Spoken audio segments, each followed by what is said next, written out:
तो the most important thing is कि हम कैसे उस दिन को एस करें, ये हम डिस्कस कर रहे थे। देखो यहां पे कुछ ऐसे इंपॉर्टेंट पॉइंटर्स हैं जो आपको डिस्कस करने की जरूरत है। There are two parts of this strategy. आपके पास दो तरह की चीजें हैं। एक है आपके ये 45 डेज, आपके ये 45 डेज जो प्रीलिम्स से D-1 डे तक है। Prelims, if prelims is on 25 मई, अगर आपका प्रीलिम्स 25 मई तक है तो ये आपकी जो स्ट्रेटजी है वो 24 मई तक की है। डी डे की जो स्ट्रेटजी होगी वो डिफरेंट होती है। यहां तक आपको सब चीजों को प्रिपरेटरी मोड में रखना है। और जो डी डे है which is your 25th of May, that is your day of execution. उस दिन आपको चीजों को एग्जीक्यूट करना है। तो इसलिए जो डी डे की स्ट्रेटजी होगी उसमें चीजें अलग होती हैं कि आपको सपोज कितने आइटरेशन में पेपर कवर करना है, पहले कौन सा सेक्शन अटेम्प्ट करना है, पेपर अगर डिफिकल्ट आ जाए तो हमें कैसे अटेम्प्ट करना है, and all those kinds of things. तो वो डी डे की स्ट्रेटजी है।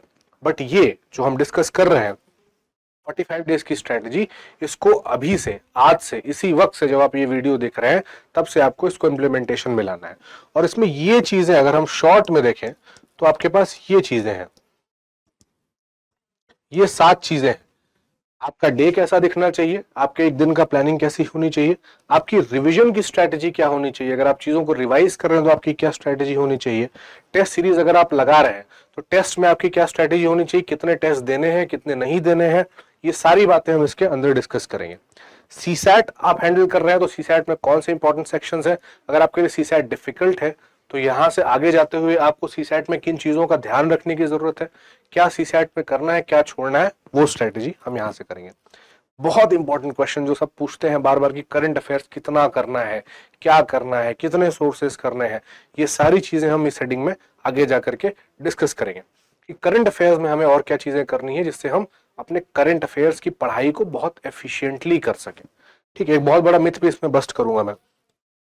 Role of PYQs. देखो पीवाईक्यू हर आदमी कहता है कैसे लगाना है, हर आदमी अब तो जान गया कि इंपॉर्टेंस है पीवाईक्यू का, बट कैसे करना है, उनको कब कब करना है, किस शेड्यूल में करना है, डेली करना है या नहीं करना है, वो आपको यहाँ पे डिस्कशन में निकल करके आएगा। और फिर आप देखोगे कि यहाँ पे फाइनल टिप्स और टेक अवेज उस दिन के लिए क्या होना चाहिए। तो जैसा मैंने बताया कि आपका जो सब कुछ डिवाइडेड है वो आपका D day that is 25th of May, और अभी तक ये अभी से लेकर के 24th में तक आपको क्या करना है, दैट इज D-45 डेज की आपकी ये स्ट्रैटेजी है। तो ये अभी की डिस्कशन है, और डी डे के दिन क्या करना है उसको अगर जरूरत लगेगी तो we will take up in another video. Hello everyone, I hope all of you are doing well. सब लोग अच्छे भले कुशल मंगल होंगे। और जैसा आप लोगों को पता है कि this is high time for prelims preparation. जो हमारा प्रीलिम्स का एग्जामिनेशन है वो ऑलमोस्ट 40 डेज ही रह गए उस एग्जाम को होने में। 25th ऑफ मई को वो एग्जामिनेशन है, और आप लोगों में से बहुत सारे ऐसे लोग होंगे जो एंग्शियस होंगे, बहुत ज्यादा कंफ्यूज होंगे कि लास्ट 40 डेज की स्ट्रैटेजी क्या रखी जाए। So I decided to bring up this video. मैंने डिसाइड किया कि ये वीडियो मैं लेकर के आपके सामने आता हूं जिसमें हम डिस्कस करेंगे कि लास्ट के 40 डेज की स्ट्रैटेजी क्या होनी चाहिए। देखो प्रीलिम्स का फॉर्म आप सबको पता है कि 10,11,00,000 लोग भरते हैं। 25 तारीख को जब आप प्रीलिम्स दे रहे होंगे there will be 6 lakh people, around 6 lakh people who will be sitting with you giving the prelims examination simultaneously. But उसमें से केवल 10, 11, 12,000 लोग ही होंगे जो उस एग्जाम को क्वालिफाई करके मेंस के एग्जामिनेशन में बैठेंगे। So this is what makes prelims very very difficult. ये वो चीज है जो प्रीलिम्स एग्जामिनेशन को बहुत डिफिकल्ट बनाता है। प्रीलिम्स का पेपर तो बाद में डिफिकल्ट आता है, but the amount, the share amount of competition that this stage of the examination holds, and जहां पे इस एग्जामिनेशन में होता क्या है कि लोग एक स्वीप में एलिमिनेट होते हैं। आप इस एग्जाम में बैठते हो, जैसा मैंने बताया, the stats which I told you that around 6 lakh people sit and only 10,000 or 12,000 odd people qualify for writing mains examination. तो इस डिफिकल्टी लेवल को हम कैसे पार करें, और आई एम वेरी श्योर कि आप सब बहुत ज्यादा एंग्शियस होंगे, और जैसे जैसे ये दिन और ज्यादा कम होंगे, प्रीलिम्स का एग्जामिनेशन और जैसे जैसे क्लोज आएगा, ये एंग्जाइटी लेवल्स, ये स्ट्रेस, ये प्रेशर और ज्यादा बढ़ता चला जाएगा। But what will differentiate you, हर हमें से जो व्यक्ति बैठेगा प्रीलिम्स एग्जामिनेशन में, all of us want to be amongst those 10-12,000 people. हम उन 10-12,000 लोगों में होना चाहते हैं।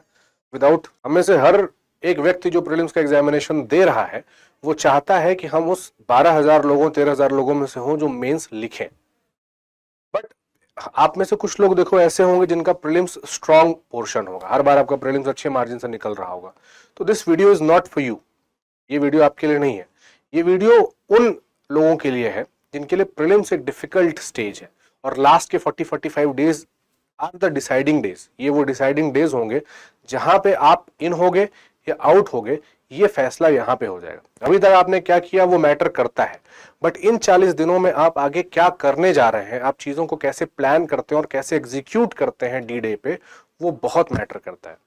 आप में से अगर किसी ने एटॉमिक हैबिट्स बुक पढ़ी हो तो उसमें जहां पे एक स्टोरी आती है जहां पे कोच बहुत छोटे छोटे चेंजेस कराता है अपनी टीम में और एक बहुत बड़ा रिजल्ट लेकर के आता है। Similar is the thing over here. Across these 40 days, you have to make small changes. You have to take small initiatives and steps. और हर एक चीज को जब आप एक प्रॉपर स्ट्रेटेजिक तरीके से एग्जीक्यूट करेंगे डी डे पे 25 मई को, तब आप देखेंगे आपका रिजल्ट जो होगा वो पॉजिटिव होगा। ठीक है, तो हम स्टार्ट करते हैं। हम पहली चीज जो हम देखते हैं वो ये है कि की चैलेंजेस आपके सामने क्या है या क्या हम किन किन पॉइंटर्स पे डिस्कस करने जाएंगे। तो पहला जो हमारा डिस्कस करने का जो एरिना है, जो फर्स्ट पॉइंट ऑफ डिस्कशन है, that is how your day should ideally look like. ठीक है, one more thing that I would like to clarify before beginning this video is that कि आपको इस स्ट्रेटेजी को you have to take it with a pinch of salt. आपको as it is copy नहीं करना है, आपको देखना है कि इसमें से आपके ऊपर क्या चीजें एप्लीकेबल है विज अवी योर स्ट्रेंथ्स एंड वीकनेसेस। आपकी जो स्ट्रेंथ्स और वीकनेसेस हैं उसके हिसाब से आपके ऊपर इसमें से कौन सी ऐसी चीजें हैं जो लागू हो रही हैं, और आपको उसको पर्सनली उन चीजों को अपने तैयारी के हिसाब से, अपनी पर्सनैलिटी के हिसाब से, अपनी जो बाकी कंडीशन है उनके हिसाब से मॉडिफाई कर लेना है। ठीक है, जो पहली चीज यहाँ पे बोल रहा है, your day should be clearly divided with some self decided guidelines. Mood से अपने आप को आपको यहाँ पे नहीं इंपैक्ट होने देना है, क्योंकि अभी जैसा मैंने बोला कि स्ट्रेस होता है, एंजाइटी होता है, प्रेशर होता है, तो आपका बहुत बार मन ऐसा करेगा पढ़ना नहीं, कई बार ऐसा करेगा कि बहुत ज्यादा पढ़ना है। But you have to maintain that consistency, you have to accept the fact of the matter कि स्ट्रेस आएगा, एंजाइटी आएगी, it is very normal. The day you start realising that it is a normal part and parcel of this game, of this examination, you will feel कि आप उस चीज से डर नहीं रहे, एंजाइटी से, स्ट्रेस से आपको डरना नहीं है। देखो, सिटिंग आवर्स तो आपको बढ़ाने पड़ेंगे, क्योंकि जैसे जैसे प्रीलिम्स पास आएगा आपके number of revisions, number of जो टेस्ट हैं, पीवाईक्यूज लगाना है, वो आपको बढ़ाना पड़ेगा। तो जैसा यहाँ पे लिखा है कि मैंने कि 10 से 12 घंटे आपको पढ़ना है। If I tell you my experience, जब prelims, first prelims which I was giving, तो थोड़ी सी पहले प्रीलिम्स में सबको थोड़ी एंजाइटी, थोड़ा सा डर होता है। इस लास्ट के मुझे याद है 30 डेज बचे हुए थे, लास्ट के 30 डेज में I even used to give 14 to 15 hours, 14-15 घंटे आई वाज ग्रिलिंग। क्यों? Because the only thing that was in mind उस समय चल रहा था कि प्रीलिम्स क्लियर करना है एनी हाउ। तो अगर आपको लग रहा है कि आपसे 10-12 घंटे में बन जा रहा है तो आप 10-12 घंटे बैठेंगे। आपको लग रहा है आपके लिए 8 घंटे सफिशियंट है, आप 8 घंटे बैठेंगे। बट आपको लगता है कि बहुत सारी चीजें बची हुई हैं, then you will have to pull it to 13, 14, 15 hours. जो लोग कहते हैं कि 15-15 घंटे सिविल सर्विसेज के लिए पढ़ना पड़ता है, वो सिर्फ लागू होता है एग्जामिनेशन के टाइम पर, क्योंकि आपका एग्जाम आ गया है तो आप अब घंटे नहीं गिनेंगे। You don't have to count the hours. You have to only count your goals. You have to only count your efforts.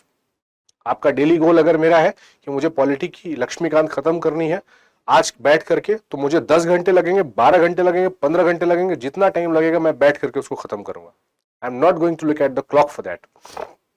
Same चीज आपको यहाँ पे करनी है कि अपने सिटिंग आवर्स को यहाँ पे बढ़ाना है।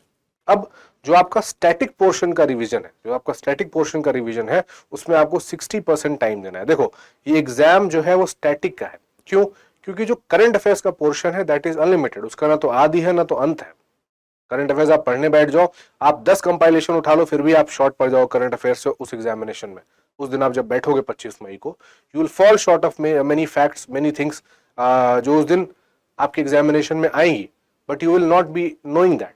तो current affairs is a gamble. कुछ चीजें आपको बेसिक करके उसमें जानी है, but over above a point, over and above a point आपको करंट अफेयर्स में बहुत ज्यादा एक्स्ट्रा एफर्ट नहीं देना है, क्योंकि cost to benefit ratio is very less. Current affairs में कॉस्ट टू बेनिफिट रेशियो जो है वो आपका बहुत कम होता है। नेक्स्ट चीज जो आपका है वो है स्टैटिक पोर्शन को रिवाइज करने में देना। अब देखो, बहुत से लोग आप में से ऐसे होंगे जिनका बहुत सारा पोर्शन कुछ रह रहा होगा। फॉर एग्जांपल जैसे आपका मेडिवल हिस्ट्री रह रहा है या स्टैटिक में आपका एंशिएंट हिस्ट्री बच जा रहा है, तो आपको अब कोशिश करना है कि आने वाले 4-5 दिनों में 20 तारीख तक आपको जो चीजें आपकी बच रही हैं उसको आपको पढ़ करके कवर करके खत्म कर देना है। उसको आपको क्योंकि फिर उसके बाद उसको रिवीजन में डाल देना है। नई चीजें स्टैटिक में आपको बहुत ज्यादा पढ़ने का आपके पास स्कोप नहीं है, क्योंकि आपको सिर्फ और सिर्फ यहाँ पे रिवीजन करना है। Most of the things that you have to do now is that you have to revise things. बाकी का 40% आपका टाइम कहाँ पे जाएगा, आपको पीवाईक्यूज लगाने हैं। बाकी का जो आपका 40% समय बच गया उसमें आपको प्रीवियस ईयर क्वेश्चंस को अच्छे से लगाना है। ठीक है, करंट अफेयर्स करना है, जैसे मैंने बोला कि करंट अफेयर्स करना है but you don't have to overdo current affairs. It's a myth, मतलब करंट अफेयर्स को आपको पढ़ के जाना है या करंट अफेयर्स हर तरह से करके जाना है। 2016 का पेपर अगर आप उठा के देखिए, प्रीलिम्स का, यूपीएससी प्रीलिम्स का पेपर जो था वो करंट अफेयर्स से बहुत ज्यादा क्वेश्चंस उसमें आपको मिलेंगे। रिजल्ट क्या हुआ, कट ऑफ जो चली गई वो हाई चली गई, 116 कट ऑफ चली गई, which is I think one of the highest in the history of UPSC in past few years. UPSC ने वहां से क्या किया, कोर्स करेक्शन किया। यूपीएससी ने वहां से चीजें चेंज की और फिर से फोकस ले आया स्टैटिक की तरफ। 16 के बाद का पेपर उठा करके आप देखिए, 17, 18, 19, 20, 21, 22, 23, 24 तक का पेपर आप देख लीजिए। करंट अफेयर्स पूछ रहा है बट उसका वेटेज जो है वो उतना हाई नहीं है जितना 2016 में था, क्योंकि करंट अफेयर्स तो हर उस यूपीएससी को भी पता है, हर आदमी पढ़ रहा है। तो कैसे वो डिफरेंशिएट करेगा उस बच्चे में जिसके पास सारे रिसोर्सेज अवेलेबल है और उसके उस बच्चे के बीच में जिस थोड़ा सा अंडर प्रिविलेज बैकग्राउंड से आता है और उसके पास रिसोर्सेज की अवेलेबिलिटी उतनी नहीं है। This is how UPSC tries to differentiate कि करंट अफेयर्स आपसे पूछेगा बट उसका वेटेज जो है वो लो रखेगा। तो जैसा कि हम बात कर रहे थे कि आपको करंट अफेयर्स करना है बट आपको ओवरडू नहीं करना है। प्रैक्टिस टेस्ट अगर आपने अभी तक लगा लिए हैं तो जो अप्रैल का आखिरी दिन है, that is 30th of April, वहां पे आपको जाकर के प्रैक्टिस टेस्ट लगाना छोड़ देना है।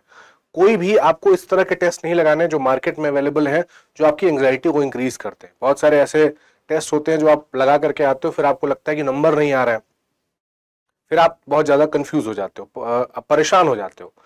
तो उस चीज से आपको परेशान नहीं होना है। एक चीज जो आपको और ध्यान रखना है कि टेस्ट का number is not equal to what you will be scoring on the D day.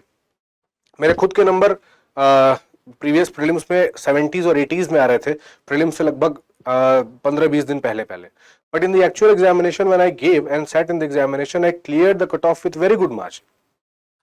तो सेम चीज है, आपको ध्यान रखना है कि जो आपके टेस्ट के मार्क्स हैं that will not determine that how much you are going to score. बहुत सारे ऐसे लोग होंगे जो 130-140 टेस्ट में स्कोर कर रहे होंगे but they are not able to qualify prelims.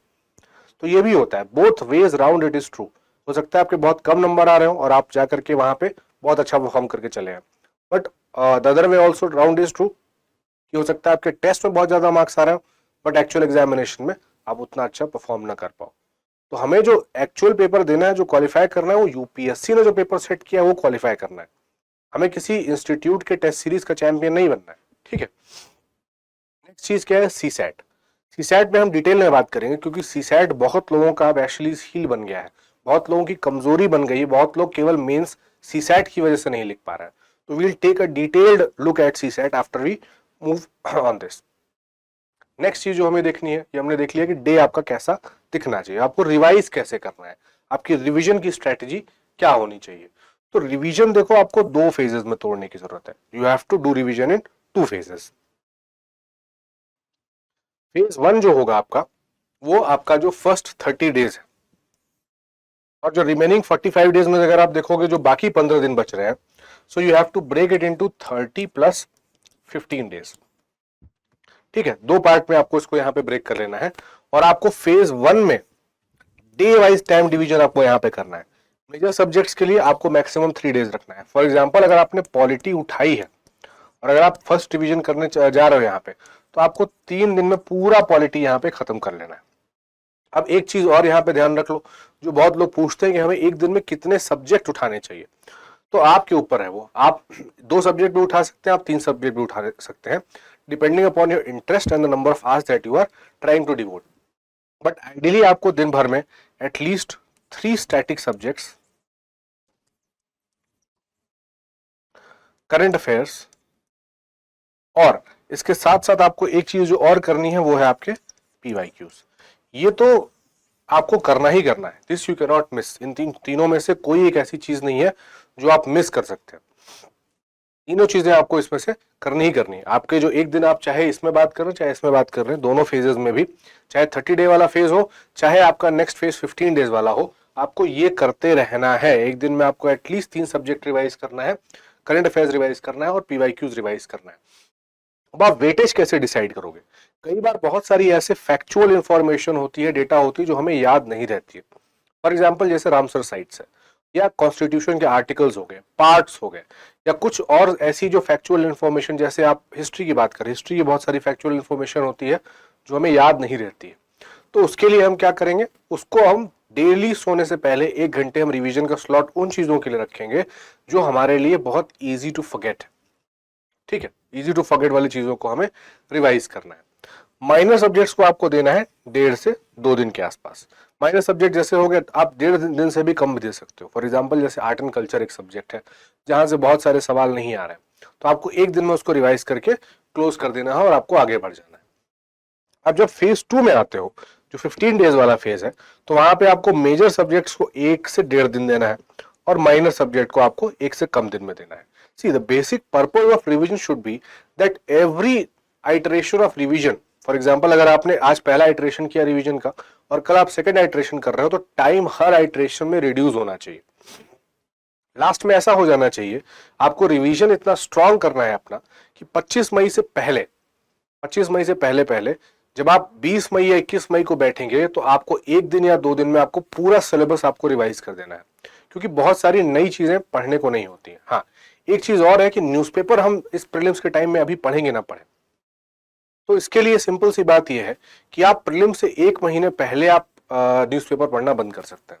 25 तारीख को है, और इस 25 से या 20 तारीख से अगर आप पढ़ रहे हैं अभी भी तो भी अच्छा है।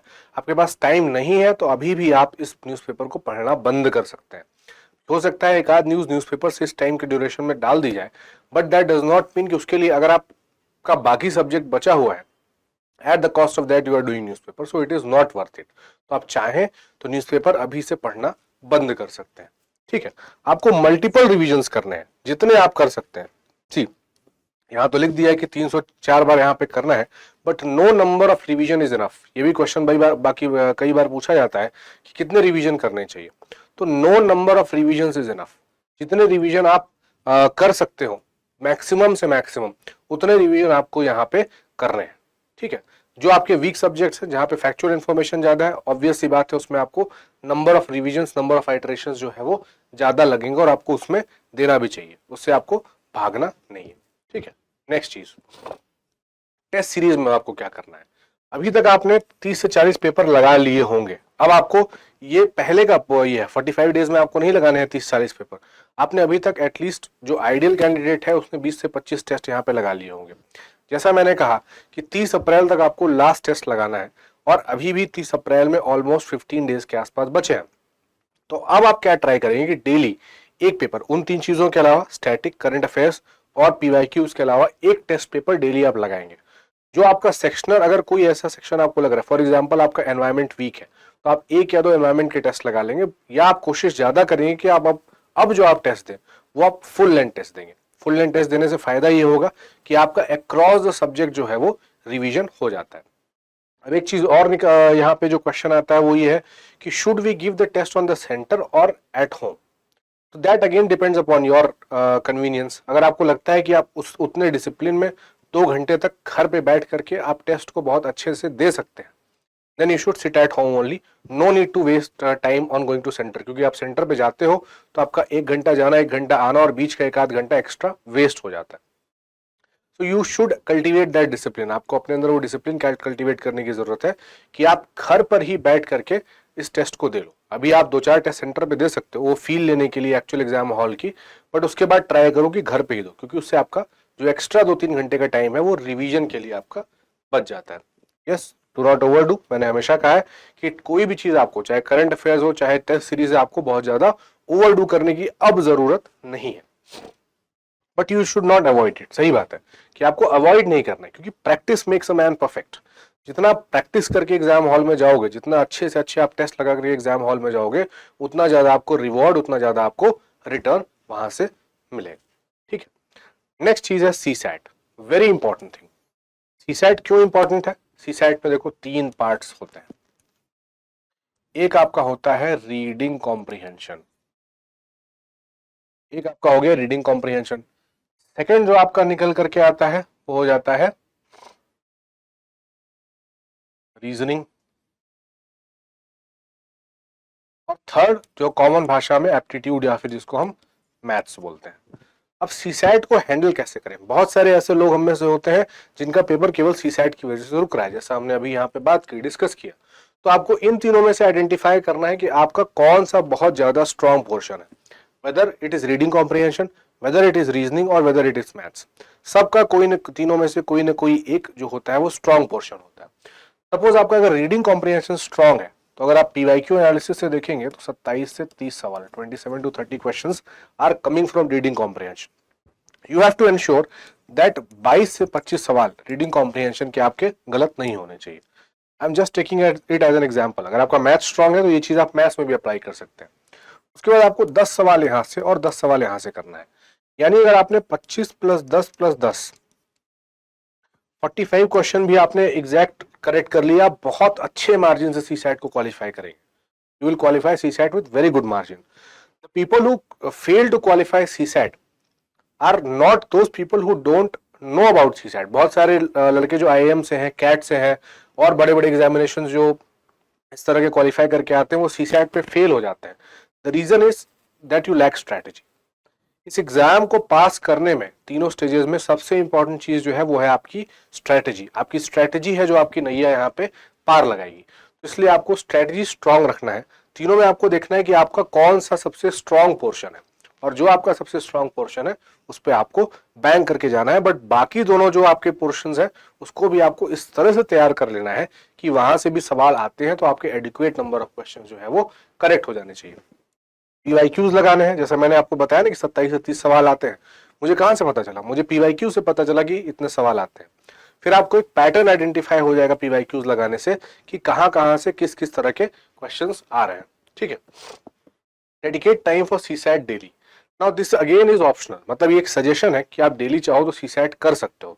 अगर आप चाहो तो 1 घंटा डेली सीसैट के लिए निकाल सकते हो, अगर आपका सीसैट बहुत आपको लगता है कि वीक है। जब आप पीवाईक्यू लगा रहे हो, अदरवाइज पीवाईक्यूज वहां लगा लो। रीडिंग कॉम्प्रिहेंशन के लिए बेस्ट सोर्स इज पीवाईक्यू, क्योंकि कई बार क्या होता है जो आपके इंस्टीट्यूट्स वाले टेस्ट पेपर होते हैं उसमें कई बार सिंपल या फिर कई बार बड़े अटपटे तरह के रीडिंग कॉम्प्रिहेंशन होते हैं। बट अगर आप यूपीएससी में देखोगे तो यूपीएससी का जो रीडिंग कॉम्प्रिहेंशन अगर आप एनालाइज करोगे तो उसका एक पैटर्न है जो डिफिकल्ट भी आता है और कभी कभी इजी भी आता है। वो पैटर्न आइडेंटिफाई करना है आपको, तो आपको उसके लिए ओरिजिनल सोर्स पे जाना पड़ेगा, that is the previous year questions of UPSC. Daily practice करने का बेनिफिट ये हो जाएगा आपको कि आप एक टच में रहोगे।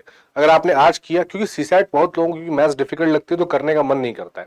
अगर आप डेली हैबिट बना लोगे कि 1 घंटे हमें सीसैट को देना है, तो उससे क्या बेनिफिट हो जाएगा? आपके पास 45 डेज है। अगर आप डेली 1 घंटे भी दे रहे हो, that means you are putting 45 hours in CSAT. 45 घंटे आप सीसैट को दे रहे हो, which is more than enough to qualify CSAT. और ये जो एडवाइस है उन लोगों पे ज्यादा अप्लाई होती है जो मैं बार बार बोल रहा हूं, जिनके लिए सीसैट एक नाइटमेयर है, जिनके लिए सीसैट बहुत डिफिकल्ट चीज है। ठीक है। मैथ्स का पार्ट जैसे मैंने बोला ना कि आप अवॉइड नहीं करना है, आपको एक स्ट्रॉन्ग पोर्शन तो पकड़ना ही पकड़ना है, बट कोई एक पोर्शन आप कोई इसमें से अवॉइड नहीं करना है। एक ही पोर्शन पकड़ के नहीं जाना है कि मैथ्स पकड़ के चले गए, रीडिंग कॉम्प्रिहेंशन पकड़ के चले गए, या फिर आप सीसैट पकड़ के चले गए, सॉरी रीजनिंग पकड़ के चले गए।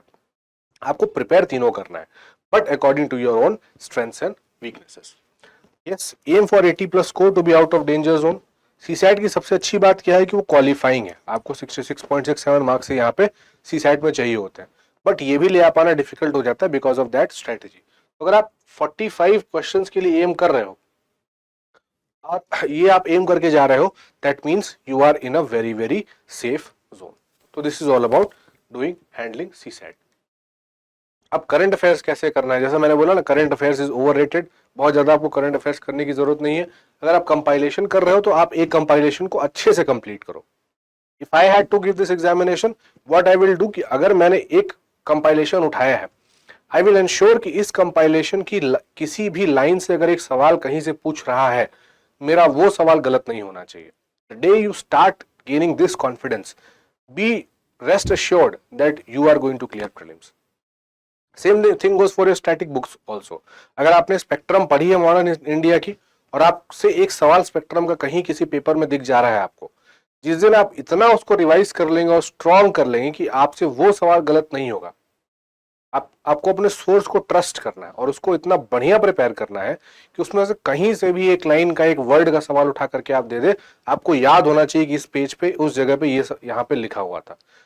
इसीलिए कहते हैं कि रिवीजन ज्यादा करने की जरूरत है. आप 10 सोर्स उठा करके पढ़ लो, आप रिवाइज नहीं करोगे, आपके दिमाग में वो चीजें क्रिस्टलाइज नहीं होंगी, और जब वो चीजें क्रिस्टलाइज, कंसोलिडेट नहीं होंगी तो आप उस चीज को रिप्रोड्यूस जा करके एक्चुअल एग्जाम हॉल में नहीं कर पाओगे. इसलिए आपको क्या करना है, आपको एक कंपाइलेशन उठाना है, उसको अच्छे से कंप्लीट कर लेना है, ओवरडू नहीं करना है.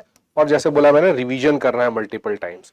रिवीजन कब तक करना है, जब तक वो चीजें आपके दिमाग में अच्छी तरीके से बैठ नहीं जाती. आपके दिमाग में चीजें जब तक सॉलिडिफाई नहीं हो जाती, आपको तब तक उसको रिवाइज करना है.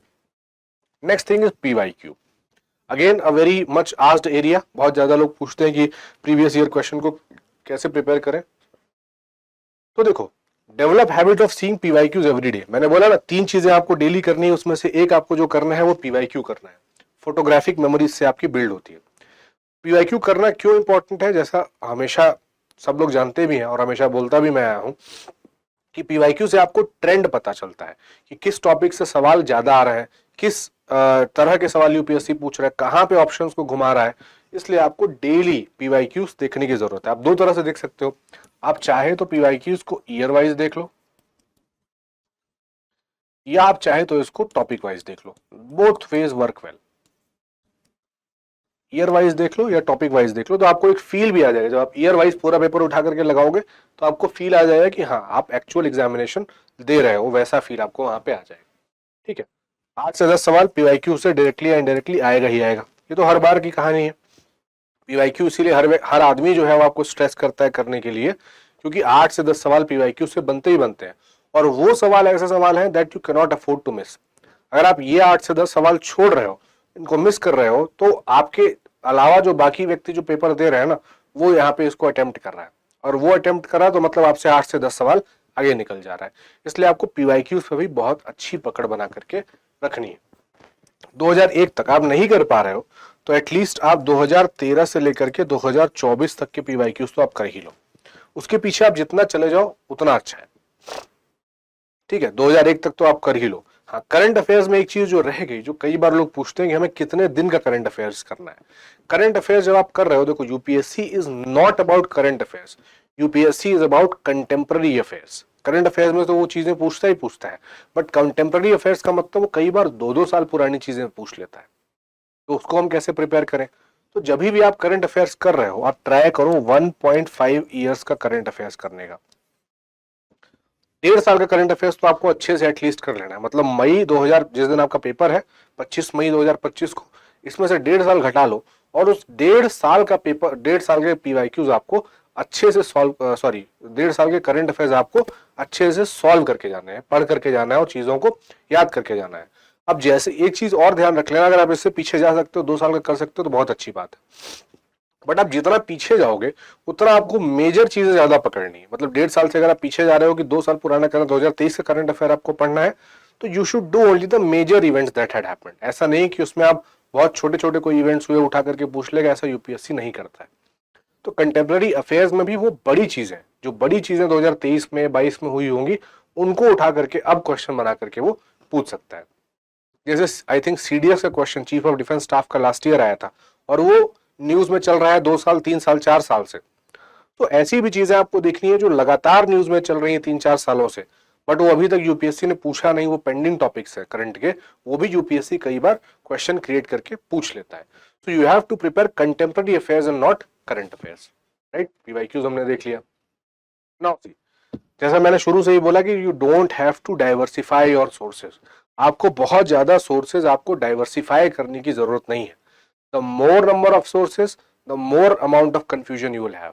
और एक कंफ्यूज्ड व्यक्ति कभी भी प्रीलिम्स एग्जामिनेशन को क्लियर नहीं कर सकता है. जितना आपका फोकस्ड एटीट्यूड होगा, जितना आपकी मेंटल क्लैरिटी अच्छी होगी, उतना आपके लिए इजी होगा प्रीलिम्स एग्जामिनेशन को उस डी डे पे क्रैक कर पाना.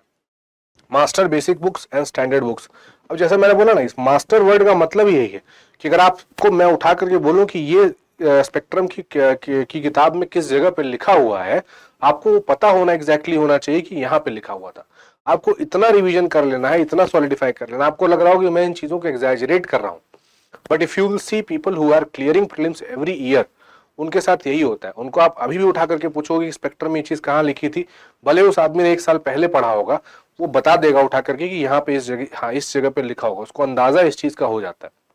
तो आपको ये करना है कि जो मैंने पढ़ा है वो मेरे दिमाग में इतना क्रिस्टलाइज हो जाए, इतना बढ़िया से सेट हो जाए कि कहीं से उठा करके पूछ लो, मैं जवाब दे दूंगा।